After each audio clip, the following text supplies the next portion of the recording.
नमस्कार, परिवर्तन मैथमेटिक्स में आप सबका स्वागत है। मैं हूं रंजीत और मैं लेकर आया हूं एसएससी जीडी और ग्रुप डी के इस सीरीज़ में कुछ बेहतरीन सवाल। तो चलिए शुरू करते हैं आज का क्लास। सबसे पहले क्वेश्चन नंबर 1 में चला जाए।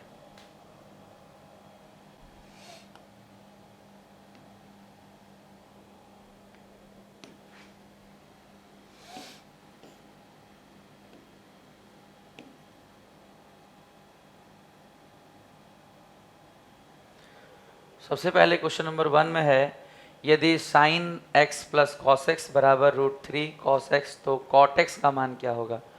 क्वेश्चन को बढ़िया से देख लीजिए, समझ लीजिए, ताकि हम इसे जब छोटा करें तो आप समझ पाएँ। देखिए सवाल लिखा है sine x plus cos x. Question है sine x plus cos x बराबर √3 कॉस एक्स।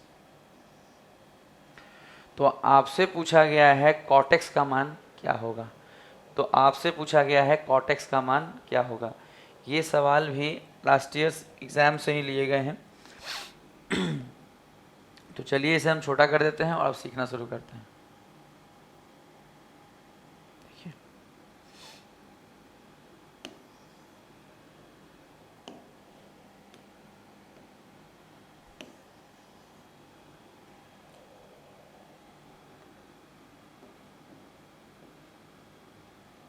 देखिए क्वेश्चन है sine theta plus cos theta is equal to √3 cos theta. अगर थीटा सब जगह हो या एक्स सब जगह हो तो आप कुछ भी यूज़ कर सकते हैं। अगर एक्स ही सब जगह है तो सब जगह आप थीटा भी यूज़ कर सकते हैं, एक्स भी ले सकते हैं, अल्फ़ा भी ले सकते हैं, बीटा भी ले सकते हैं। जब सब सेम है तो कुछ भी लिया जा सकता है, सब सेम लेना है बस। तो हमसे पूछा गया है कॉट एक्स का मान क्या होगा। एग्जामिनर ने हमसे पूछा है कि कॉट एक्स का या कॉट थीटा का कहें तो, चूँकि हमने हर जगह एक्स की जगह थीटा लिया, तो कॉट थीटा का मान क्या होगा, यही हमसे पूछा गया है। अब सवाल ये है कि इस तरह के सवाल को किस तरह से बनाएं। ये सवाल ग्रुप डी का है, ये सवाल ग्रुप डी का है। तो इसे बनाने का सबसे बेस्ट तरीका क्या होगा, हम आपको बताते हैं। सबसे बेस्ट क्या होगा कि अगर हम इसे कॉस से भाग दे दें, अगर हम इसे भी कॉस थीटा से भाग दे दें, अगर हम इसे भी कॉस थीटा से भाग दे दें और अगर हम इसे भी कॉस थीटा से भाग दे दें, तो आप पाएंगे कि हमें क्या मिलेगा। साइन बाई कॉस जो होगा वो हो जाएगा टेन थीटा, प्लस कॉस से कॉस कट जाएगा, कॉस से कॉस कट जाएगा और 1, कॉस से कॉस यहाँ भी कट जाएगा और √3।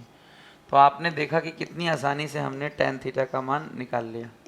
और एक बार टेन थीटा का मान आ गया, एक बार टेन थीटा का मान आ गया तो हम इसे इन्वर्स करके, आप बहुत अच्छे से जानते होंगे कि टेन थीटा को इन्वर्स करके कॉट थीटा निकाला जा सकता है। यानी मात्र हमें टेन थीटा को पलट देंगे तो कॉट थीटा का मान आ जाएगा। इसका मतलब अगर हमें कॉट थीटा का मान चाहिए तो √3 - 1 की जगह 1/√3 - 1 की जगह इसका वैल्यू होगा 1/√3 - 1। आप कह सकते हैं कि ये आंसर है, बट एक्चुअली ये आंसर कभी नहीं होता। हमेशा ज़्यादातर केसेस में एग्जामिनर इसे रैशनलाइज करके देते हैं। तो इसे रैशनलाइज करेंगे हम। कैसे रैशनलाइज करेंगे आप सीखिए।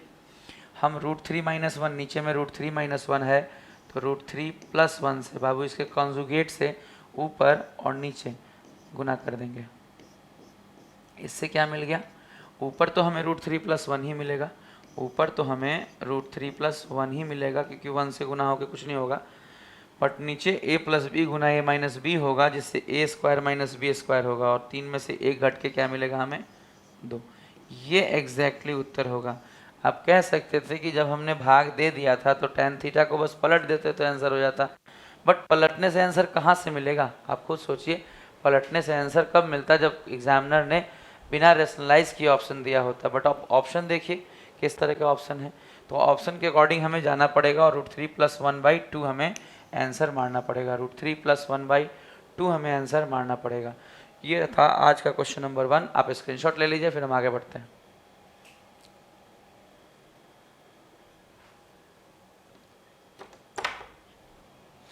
नेक्स्ट क्वेश्चन, आज का क्वेश्चन नंबर 2। क्वेश्चन नंबर 2 को समझिए कि इस सवाल में आप क्या सीख सकते हैं। देखिए,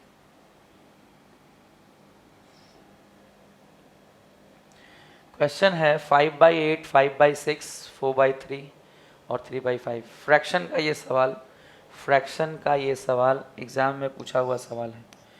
फ्रैक्शन का ये सवाल है कि भाई कौन सा फ्रैक्शन छोटा बड़ा है, ये सवाल आपसे पूछा गया है। लास्ट ईयर के पेपर से मैंने खुद आपके लिए स्क्रीनशॉट लिया है और वहीं से छाट कर मैं इस सवालों को सिखा रहा हूँ। आप फोटोग्राफ देखकर भी समझ सकते हैं कि ये पेपर का या आंसर की का स्क्रीनशॉट है। तो इसी तरीके से सवाल हम बता रहे हैं ताकि आप समझ सकें कि गंभीर से गंभीर सवाल को हम किस तरह से छोटा बना सकते हैं। तो चलिए सीखते हैं इस सवाल को हम सबसे कम समय में कैसे बना सकते हैं। देखिए, सबसे पहले एक कॉन्सेप्ट को जान लीजिए। कॉन्सेप्ट क्या है? देखिए, जैसे यहाँ लिखा है 2/3 और यहाँ लिखा है 4/7। तो हम ये आपको बताना चाहते हैं, कभी भी अगर दो फ्रैक्शन को कंपेयर करना हो, कभी भी अगर दो फ्रैक्शन को कंपेयर करना हो तो 7 और 2 को गुना कीजिए और 3 और 4 को गुना कीजिए, क्रॉस गुना कीजिए। आप समझिए कि अगर 14 बड़ा है और 12 छोटा, 14 बड़ा है और 12 छोटा है, तो 14 के नीचे लिखा हुआ फ्रैक्शन क्या होगा? बड़ा होगा। और चूंकि 12 छोटा है तो छोटे के नीचे लिखा हुआ फ्रैक्शन भी क्या होगा? छोटा होगा। अगर आप ये पॉइंट समझते हैं तो आप इस सवाल का जवाब 10 सेकंड में दे सकते हैं। जबकि अगर आपने सोचा कि हम भाग दे देकर बनाएंगे तो आपका बहुत सारा समय खराब होगा बाबू। एग्ज़ाम क्रैक करना है तो हमें सभी सवालों को कम से कम समय में बनाना होगा। और हमारे इस सीरीज़ का, यूट्यूब पे हमारे इस सीरीज़ का मकसद भी यही है कि आप अच्छे सवालों को मिनिमम टाइम में कैसे करें, ये हमारा प्रयास है। हम ये सिखाने की प्रयास कर रहे हैं। देखिए कैसे करेंगे। जब हम गुना करेंगे, एलिमिनेट करते जाएंगे। जब हमें पता है कि हमें सबसे छोटा, जब हमें पता है कि हमें सबसे छोटा नंबर लेना है, सबसे छोटा कौन है, जब हमें पता है कि हमें सबसे छोटा लेना है तो हम क्या करेंगे? बड़े वाले को एलिमिनेट कर देंगे। देखिए, जैसे 6 पंचे 30, 8 पंचे 40, ये हम काट देंगे कि भाई ये तो बड़ा है, हमने इससे कंपेयर करके देख लिया, ये बड़ा है, हमें तो छोटा वाला चाहिए। फिर देखिए 3 पंचे 15, बाबू एक का ही सबके साथ करते चले जाएंगे और जो बड़ा होगा काटते जाएंगे। देखिए 3 पंचे 15, 8 चौक 32, हम इसे काट देंगे। सॉरी,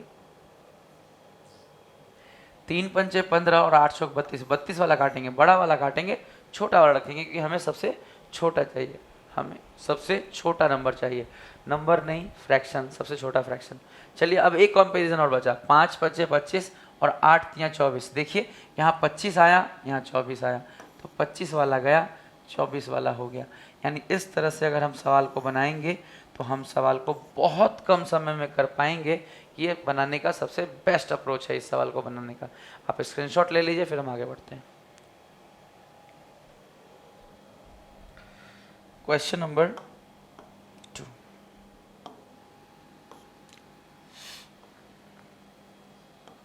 अब देखते हैं क्वेश्चन नंबर 3।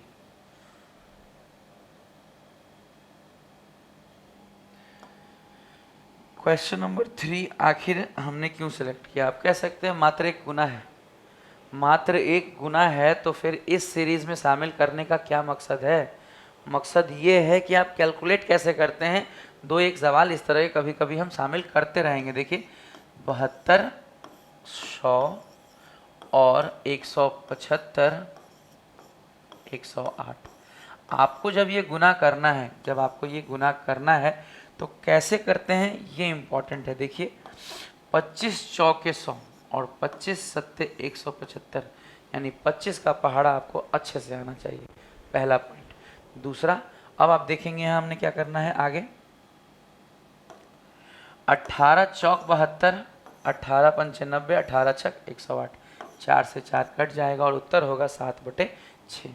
अगर आप इसे कैलकुलेट गलत तरीके से करेंगे या इसे आप काटने समय छोटे छोटे नंबर से काटेंगे तो बहुत गलत बात है।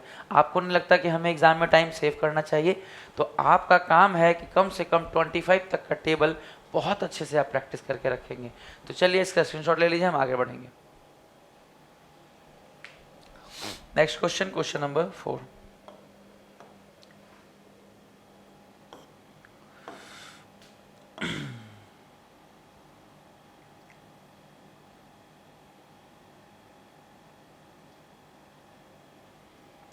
एक टैंक नल ए द्वारा 5 घंटों, एक टैंक, ध्यान दीजिएगा सवाल पे, बहुत आराम से समझिए इस सवाल को, बहुत इजी सा सवाल है, कोई बहुत ज़्यादा कॉम्प्लेक्स सवाल नहीं है, बशर्ते कि आप सही तरीके से बनाना है बस आपको। एक टैंक नल ए द्वारा 5 घंटों में, नल ए द्वारा कितने घंटों में? 5 घंटों में भर जाता है, जबकि नल बी द्वारा 4 घंटों में भरा जा सकता है, जबकि नल बी द्वारा 4 घंटों में भरा जा सकता है, जबकि नल बी द्वारा 4 घंटों में भरा जा सकता है। ये दोनों नल टंकी को भर रहे हैं, टंकी को भरने वाले नल हैं। नल सी भरे हुए टैंक को 8 घंटे में खाली कर सकता है। ये नल सी जो है इसे हम रेड से दे रहे हैं क्योंकि ये खाली करने वाला है भाई, निगेटिव नल है, 8 घंटे में पूरी भरी टंकी को खाली कर देगा। जब टैंक खाली हो तो तीनों नल एक साथ खोल दिए जाएं तो टैंक को पूरा भरने में कितना समय लगेगा? बहुत सिंपल सा सवाल है, थोड़ा जगह बना लेते हैं ताकि हम इस सवाल को आपको समझा सकें।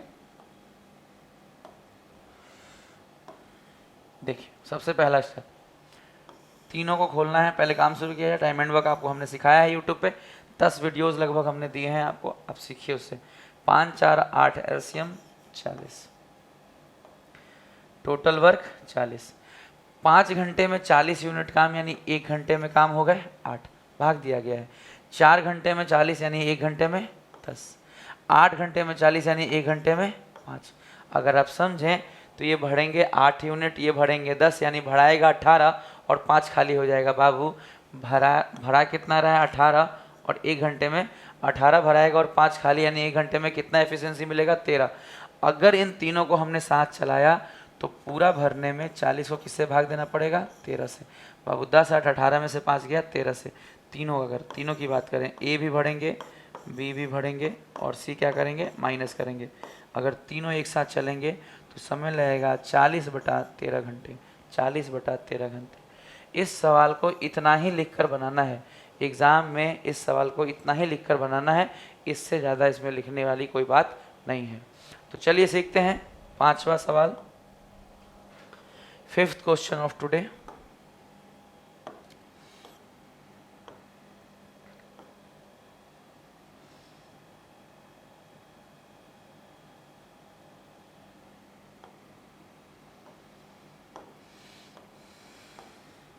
देखिए ये क्वेश्चन भी आपका नॉर्मल तकनीक से ही बनेगा। देखिए 16 में से 4 गया 12, गुना 13 में से 6 गया 7, और भाग x है, इसका मतलब नीचे है x, बराबर कितना है? 12। ऊट पटांग तरीके से बनाइएगा, बहुत गलत बात है। अगर हम इतना मेहनत कर रहे हैं तो आपको थोड़ा सा ध्यान दे देंगे तो सवाल आसानी से आपको समझ में आ जाएगा। यानी x बराबर क्या हो गया? 7, x बराबर क्या हो गया? 7। इस तरह के सवालों में 5 सेकंड से ज़्यादा नहीं लगना चाहिए। अगर ज़्यादा गुना भाग करेंगे तो समय की बर्बादी है। अगर आप धीरे धीरे एक एक स्टेप करके बनाएंगे, क्या आप मैट्रिक एग्ज़ाम दे रहे हैं? आप कंपटीशन की तैयारी कर रहे हैं। आपका फर्स्ट और सिंगल गोल है कि सवालों को मिनिमम टाइम में करना है। मैथ और रीजनिंग अगर मिनिमम टाइम में होगा तभी जाके सिलेक्शन संभव है, अदरवाइज़ आजकल कट ऑफ बहुत तेज़ी से बढ़ रहा है, बहुत मुश्किल है चीज़ों को क्रैक करना। अगर क्रैक करना है तो मिनिमम टाइम में बनाना है सब सवाल को, कितना भी कैलकुलेटिव हो आप प्रयास कीजिए दूसरों की तुलना में आप सबसे पहले जवाब दे सकें, सबसे पहले जवाब दे सकें। आज के लिए इतना ही। आपको हमारा ये वीडियो कैसा लगा कमेंट बॉक्स में बताइए। Good day and good by two all of you.